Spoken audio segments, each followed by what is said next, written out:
อยู่ดีมีปีใหม่การใหม่เลยเขาให้สุขภาพร่างกายแข็งแรงเจ็บบ่ได้ต้องไข่มีไปแต่เล่าลาย เจ้าอยากเห็นยังลูกเจ้าอยากเห็นยัง เนาะบ่ฟังแล้วเพิ่นพี่น้องเลยเนาะ อยากเห็นยัง มันให้เงินนั่นแหละเอาเป็นโอ้โหใจเต้า มาสุภาพนางไป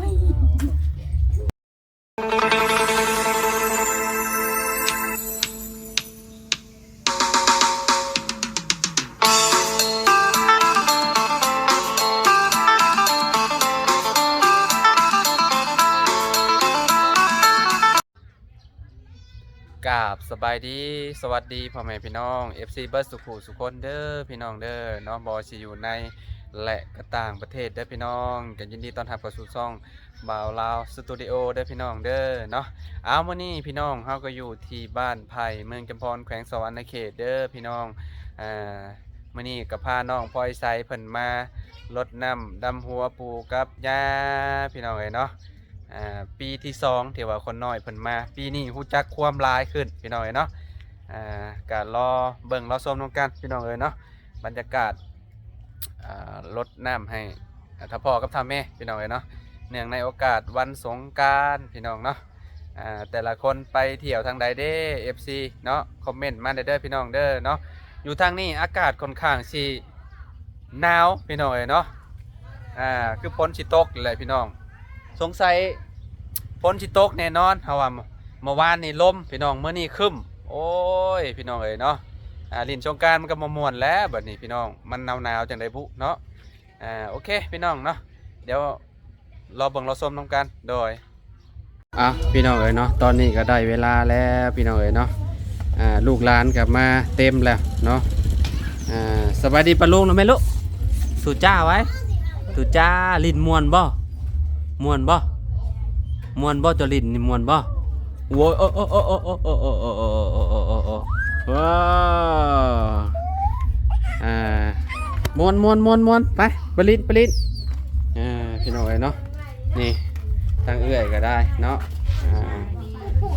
น้องแพรวฝั่งนี้จะจ่อยมาลิ้นน้ำมานี่พี่น้องเนาะมานำพลอยใส่เนาะพี่เจ๊ก็ม่วนมีความสุข ทางแม่น้องพลอยใส่เนาะ ยังมีเอื้อยอยู่พูนอยู่ฝั่งไทย2คนยังบ่ได้มาพี่น้อยเนาะสงกรานต์ปีใดก็บ่ได้มาดอก2คนเพิ่นน่ะตั้งแต่ยายเสียก็5-6 ปีแหละยังบ่ได้มาอยู่พี่น้อยเนาะกับป้าโตคนน้อยมาฮดกันละบาดนี่ฮดให้พ่อเลยเนาะพี่น้องเอ้ยนี่น้ำพี่น้องเนาะน้ำดอกคูณแล้วก็น้ำขีมิ้นเนาะใส่น้ำอบน้ำหอมแล้วก็ดอกดาวเรืองพี่น้องเนาะอย่าเฮ็ดได้ผู้เจ้าไปสูบเอาอยู่ผู้เด้ออีหล่าไปสูบเอาอยู่ผู้เด้อเป็นขี้มูกเลยได้หากินหวานหลายเด้ขี้มูกเลยเด้นี่ขี้มูกย่อยเลยนี่เนาะ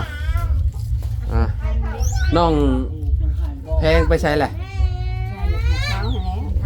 เปลี่ยนเป็นผู้ชายเลยได้พี่น้องเอ้ยบ่ได้คืออันผู้หญิงเลยได้ผู้เป็นผู้ชายแล้วพี่น้องเนาะบ่บอก FC คือจะบ่ฮู้ดอกพี่น้องเนาะจังหวะยังบ่ได้ยินท่าแม่กับท่าพ่อเนาะยายสบายดี FC นี่เด้อเนาะพี่น้องเนาะสบายดีปีใหม่ผมขาวเบิดแล้ว2เท่านี่พี่น้องเลยเนาะเข้าแต่ให้เข้าแต่เราอันนี้ก็ไปนำเอาโตเพิ่นอยู่พุ่นบอกว่าอยู่เฮือนเด้อว่ะก็ไปเล่าพุ่นพี่น้องเนาะบ่ได้อยู่เฮือนจังดิคนเล่าได้นี่พี่น้องเลยเนาะบ่ได้อยู่ซื่อเพิ่นเป็นคนดุคนมันตั้งแต่ได้มาพี่น้องเนาะทางท่าพ่อเนาะอยู่ลาวคือเก่าเนาะมาบัดนี้พี่น้องสิลงมือทรงท่าแม่กับท่าพ่อก่อนพี่น้องเนาะ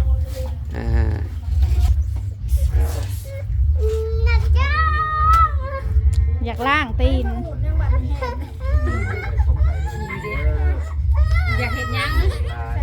ล่างตีน ป้าไปล้างป้าพาไปล้างป้าเอาน้องไปล้างมืดตีนนะลูก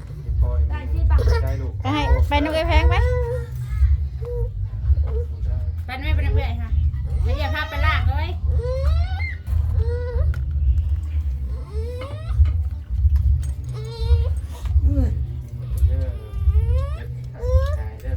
ปลาไปล้างไปปลาไปล้างไปปลาไปล้างไปนะนี่กระเทียม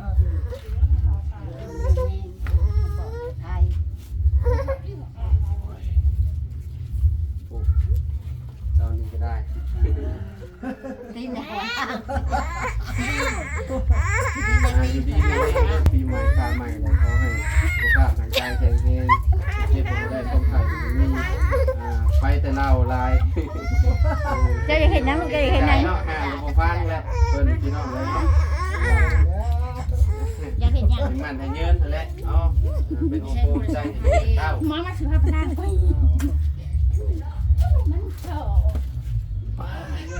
อ่ะวันนี้มาให้ทางเอื้อยเพิ่นเข้าก่อนพี่น้องเนาะสองเท่าพี่น้องเอ้ยเนาะมาปีกายยังเห็นตาอยู่พี่น้องเนาะปีนี้เพิ่นบ่อยู่นำแล้วปีนี้พี่น้องเอ้ยเนาะเพิ่นเสียแล้วเสียได้โอ้ประมาณ 4-5 เดือนแล้วนะพี่น้องเอ้ยเนาะแป๊บๆหนึง 12แล้วว่าเราเสีย แม่น 4-5 เดือนแล้วเนาะทางเอื้อยพี่น้องเอ้ยเนาะ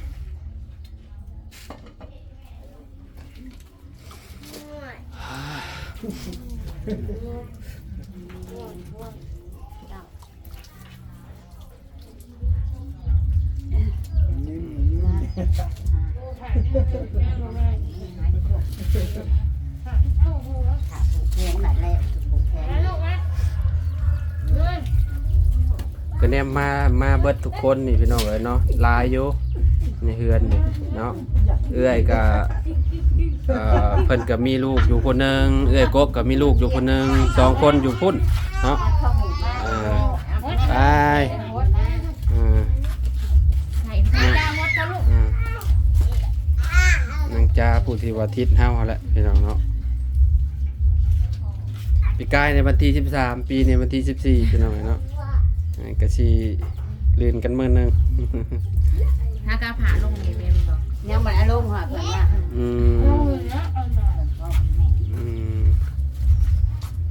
เอาลงมื้อนี้บ่อยู่บ้านเฮา ใส่ฮดลูก ไปบ่ ยังบ่แลกที่ แพงหาย มีแต่ลูกสาวมีแต่หลานสาวพี่น้องเอ้ยเนาะลูกแต่ละคนก็ได้หลานชายบ่มีมีแต่หมู่หญิง แล้วฉกเปียกนะลูก จุดเท่ามามันอันน่ะ เปียกก็เปียกอาบเอาน้ำก็ได้เป็นหยังเด้อไปเท่าแพงเท่าแพงเด้อบัดนี้บ่แม่นนางแพงได้เนาะเปลี่ยนสีผมยามมื้อสงกรานต์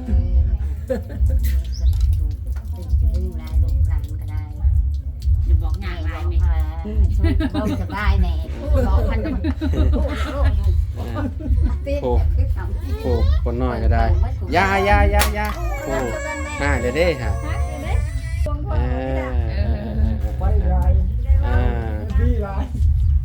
ไปนิวเจ้าบัดนี้ไม่ล่ะฮดอันน่ะพอใหญ่ก็ไม่ใหญ่ปะพอจะพาฮดน้ำปะปะฮดไม่ใหญ่ก็พอใหญ่เด้อลูกเด้อนี่ล่ะเด้อนี่ล่ะฮดเด้อแต่ใจตัวเองขนาดแล้วช่วงนี้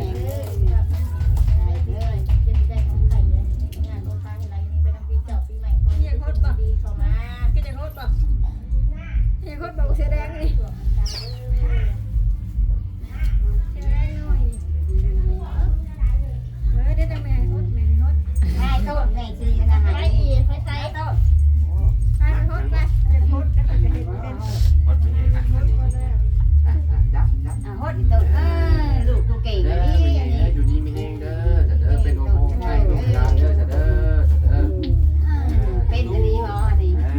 ตักเอาไปดิตักเอาตักเอา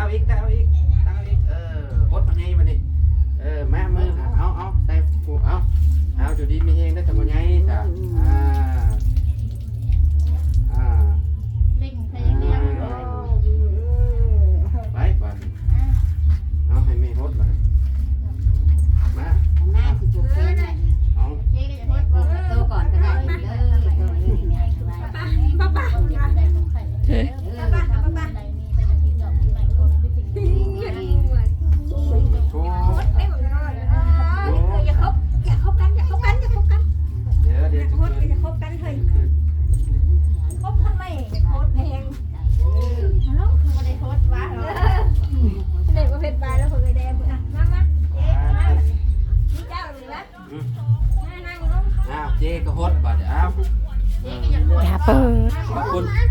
คุณน้ำมันใหญ่เอา โคตรต้นมาหน่อยก็จะโคตร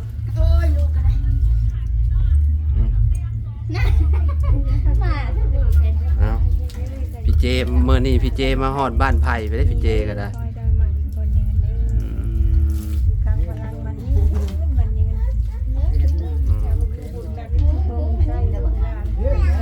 ใหญ่ไว้โคตรจากโคตรอ่ะ อืม เก่งอันนี้ เก่ง มันไม่ใหญ่มันโดนเนาะ เป็นญาติ ข้าวนี่มันแปลกเห็นยังว่า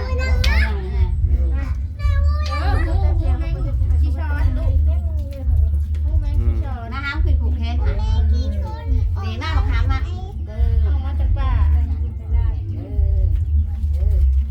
ช่วงนี้ก็คนเพิ่นจะกิน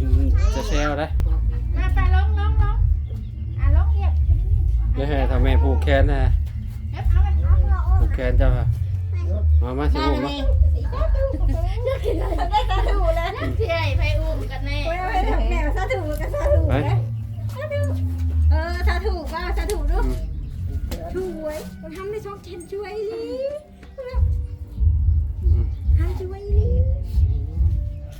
อืม ทำช่วยลีทำช่วยลี มาเลยอีนี่อีแพว ไปนิวไปแพรว อีแพว ต้องผูก ก็จะได้ ไป ที่แล้ว ผูกผูกไป ผูกบอกพังความ มาเอาลูกอ่ะไปทำแม่ น่าสิผูกให้โตเอาตัวไหนเดี๋ยวโต มาละแม่นิวมาให้แม่เท่าผูกแขนฮะ มาแม่สิผูกให้นี่ อืม เปิดอยู่ทางหลังมาพี่ทางหน้าโต อืม แบบปืนมาเลย มาแม่สิผูก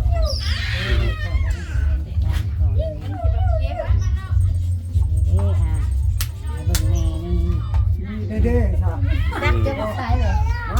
ใช่ก็อย่าสูดได้อยู่วะ ประตูอันนี้เอื้อยอันนั้นน้องนี่อันนี้น้องหน้าบดบูดเอ้ยเนาะอืม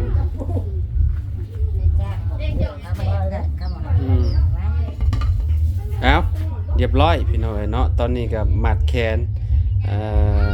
พดชงพระในบ้านเป็นทีเรียบร้อยแล้วพี่น้องเนาะคือพ่อกับแม่ครับเลยพี่น้องเลยเนาะผู้ที่ว่ามีพระคุณนั้นยิ่งใหญ่เนาะหายังเปรียบเทียบบ่ได้เลยพี่น้องเลยเนาะคือนี่แหละพระในบ้านเท่านั้นแหละพ่อแม่พี่น้องเนาะมียังเพิ่นนี่คือแบบลูกเห็นยังผิดมากก็คือพ่อกับแม่นี่คือแบบเพิ่นบ่เคยเครียดบ่เคยคมให้ลูกให้เต้าพี่น้องเอ้ยเนาะมีแต่เพิ่นนี่แหละพี่น้องเอ้ยเนาะที่คอยห่วงใยเฮาเนาะตลอดมาเลยแหละพี่น้องเอ้ยเนาะคันว่าบ่มีเพิ่นเนาะซุมเฮาก็บ่ได้เกิดมาเมื่อนั้นเพิ่นให้เฮาเกิดมาแล้วเฮาก็ตอบแทนบุญคุณเพิ่นบ่เฮ็ดให้เพิ่นเสียใจหันนะพี่น้องเอ้ยเนาะเนาะก็สิประมาณนี้เนาะพี่น้องเนาะจะได้ก็ขอบคุณพ่อแม่พี่น้อง FC เบิดสุขุทุกคนเด้อพี่น้องเด้อที่ติดตามและเป็นกำลังใจให้เนาะบ่ว่าสิอยู่ฝั่งไทยฝั่งลาวหรือทางต่างประเทศนํขอบคุณเบิดสุขุทุกคน FC พี่น้องเนาะปีใหม่นี้ก็ขอให้ทุกคนอยู่ดีมีแฮงเด้อพี่น้องร่ำรวยทุกๆคนเนาะหักกันไปนานๆเนาะพี่น้องเนาะเอาสำหรับคลิปนี้เนาะขอโตวเลยเด้อพี่น้องเด้อสบายดีและสวัสดีเด้อพี่น้อง